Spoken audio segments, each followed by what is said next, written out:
बांग्लादेश को अब भारत की याद आ रही है। क्यों? क्योंकि अमेरिका के एक्शन शुरू हो गए हैं। जानेंगे आखिरकार क्या हुआ है जो अचानक से भारत से एक बड़ी मदद भी चाहिए बांग्लादेश को। हमेशा की तरह जानने को मिलेगा बहुत कुछ। आइए जानते हैं इन खबरों को विस्तार से। एक बड़ी पुरानी कहावत है, कहते हैं अधिक सयानो जाए ठगानो।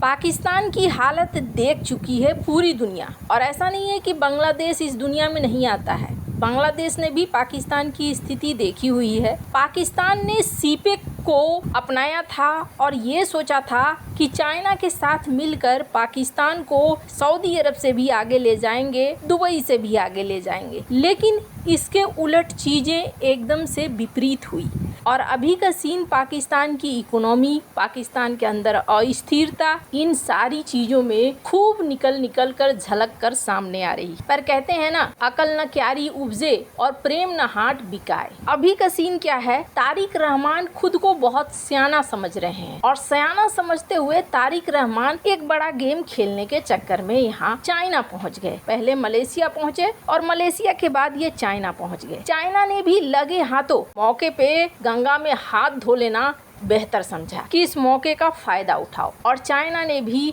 MOU साइन किए 13 और 2 डील भी साइन कर लिए। अब इस 2 डील और 13 MOU में कई ऐसे हैं जो भारत के विरोध में है, जैसे तीस्ता। ये भारत के लिए एक समस्या है। भारत ने पहले भी विरोध जताया था। और अभी अगर बांग्लादेश की बात करें तो बांग्लादेश ये कहता है कि भारत को टेंशन लेने की जरूरत नहीं है, हम किसी के प्रति ऐसा कुछ नहीं होने देंगे। अब ये कहने की बातें होती है, कथनी और करनी में बहुत अंतर होता है। दूसरी बड़ी चीज, मोंगला पोर्ट को इन्होंने चाइना को सौंप दिया और चाइना अब कोशिश ये कर रहा है कि बांग्लादेश म्यांमार होते हुए एक रूट निकाला जाए। हालांकि प्रैक्टिकली ये सही नहीं है। प्रैक्टिकली ठीक उसी प्रकार से ये मुश्किल है जैसे कि सीपेक का हाल हुआ। अभी POK में जिस तरीके से बवाल चल रहे हैं, चाइना अपने सीपेक के परियोजनाओं को इस्तेमाल भी नहीं कर सकता है, और ठीक वैसे ही जैसे कि ग्वादर पोर्ट बन तो गया है लेकिन इसका इस्तेमाल करना चाइना के लिए मुश्किल भरा है। पर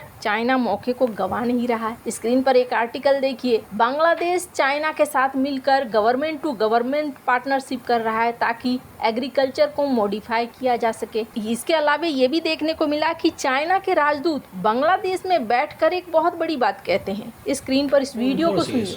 China firmly against any foreign intervention to any country. So we fully understand the situation now faced by Bangladesh. So the message is very clear conveyed to Bangladesh that, China support Bangladesh to object any foreign intervention. So that is our policy ever since, in the last 50 years. চীনের প্রতিশ্রুতি Project is purely we call it livelihood project concerning livelihood of more than 10 million people living along the river. So it is a request of Bangladesh government.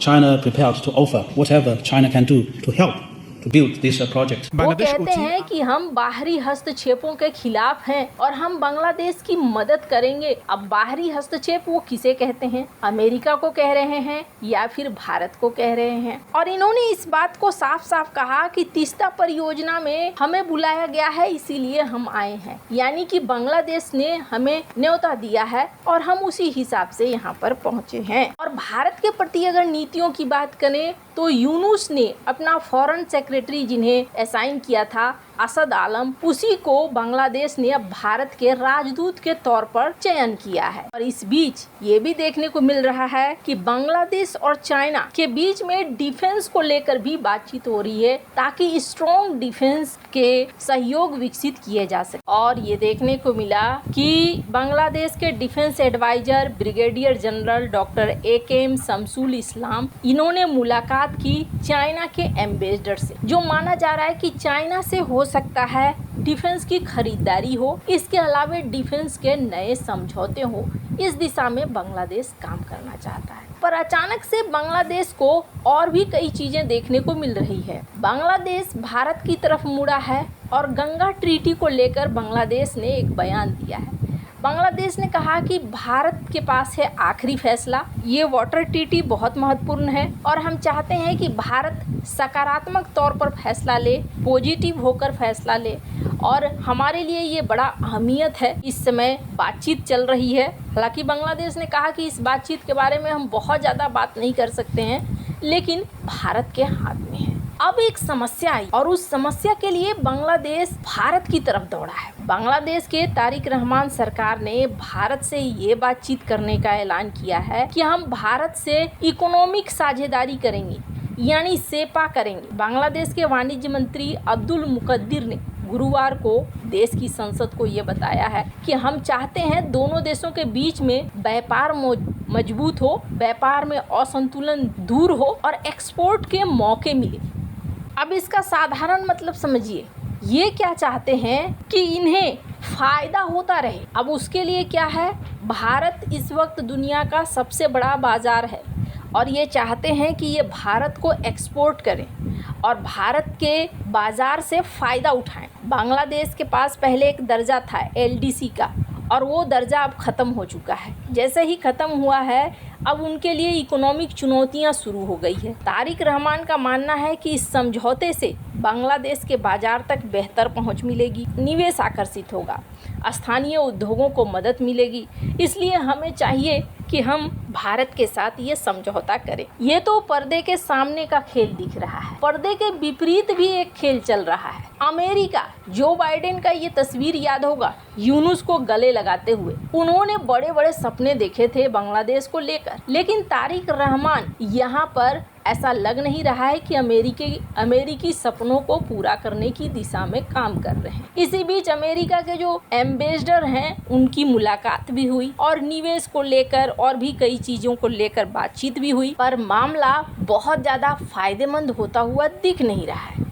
बल्कि अब एशियाई विकास development bank यानी कि ADB ने एक चेतावनी दी है। बांग्लादेश पर अमेरिका की ओर से हो सकता है जो पहले से टैरिफ लगा है उसके अलावे टैरिफ लगे, और इसका कारण है अमेरिकी व्यापार प्रतिनिधि की हाल की समीक्षा। USTR ने 60 देशों की समीक्षा की है कि क्या वो जबरन श्रम से बने सामान को बेचते हैं। अब उनका निष्कर्ष है कि जबरन श्रम से बने सामान के लिए बांग्लादेश कोई कानूनी प्रतिबंध नहीं लगाता है, मौजूदा नियमों को प्रभावी ढंग से लागू नहीं करता है। ऐसे में हो सकता है कि एक्स्ट्रा टैरिफ बांग्लादेश के ऊपर लगे, और बांग्लादेश के ऊपर अगर एक्स्ट्रा टैरिफ लगता है तो क्या होगा, बांग्लादेश का एक्सपोर्ट खास करके रेडीमेड गारमेंट उद्योग पर दबाव बढ़ेगा। अमेरिकी बाजार में बांग्लादेशी प्रोडक्ट महंगे हो जाएंगे और एक्सपोर्ट घट सकता है। रोजगार और आर्थिक वृद्धि पर भी नकारात्मक असर पड़ सकता है। कितना अलग से टैरिफ लग सकता है, USTR ने प्रस्ताव दिया है देशों पर 10% या 12.5% तक अतिरिक्त टैरिफ लगाया जा सकता है। ये इस बात पर निर्भर करेगा कि संबंधित देश कितना प्रभावी तरीके से रोक लगाते हैं। अब बांग्लादेश का वाणिज्य मंत्रालय भी जवाब तैयार करने की कोशिश कर रहा है। अगर ऐसा होता है तो भी भारत को फायदा है। भारत गारमेंट के सेक्टर में अपने व्यापार को और तेजी से बढ़ा रहा है, निवेश भी बढ़ा रहा है, ताकि दुनिया में जो ये बड़ा बाजार है, इस बाजार पर भारत कब्जा कर सके। वहीं दूसरी तरफ बांग्लादेश की बात करें तो बांग्लादेश अब थोड़ा हिल गया है और उसे लगता है कि उन्हें भी बाजार चाहिए, तो चलो भारत के साथ कोई आर्थिक समझौता कर लेते हैं। आपको क्या लगता है, भारत को क्या करना चाहिए? कमेंट कर अपनी राय जरूर बताएं। जल्द मिलते हैं अगले वीडियो में नई खबर के साथ।